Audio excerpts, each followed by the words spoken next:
تسألني تقول لي من أجلها الله خلقنا سبحانه وتعالى، بسط الأرض ورفع السماء وأوجد الكون كله من أجل العبادة بس، من أجل أصلي يعني أستاذ الكون والخبصة هذه في سبيل أصلي، في سبيل أصوم شهر رمضان، في سبيل أحج بس؟ هذا هو الجواب نعم.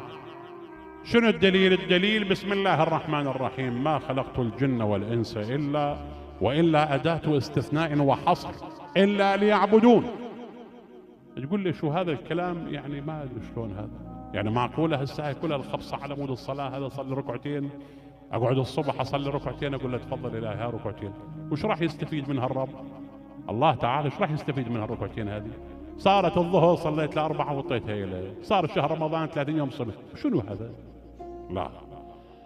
كلمة العبادة لو اعتقد البعض بأنها محصورة في الأوامر العبادية لكان خاطئا، مو هذا المقصود.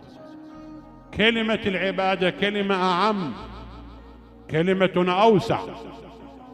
لما يقول ما خلقت الجن والإنس إلا ليعبدون، معناها العبادة مو بس الصوم والصلاة، وإنما الأخلاق هي عبادة.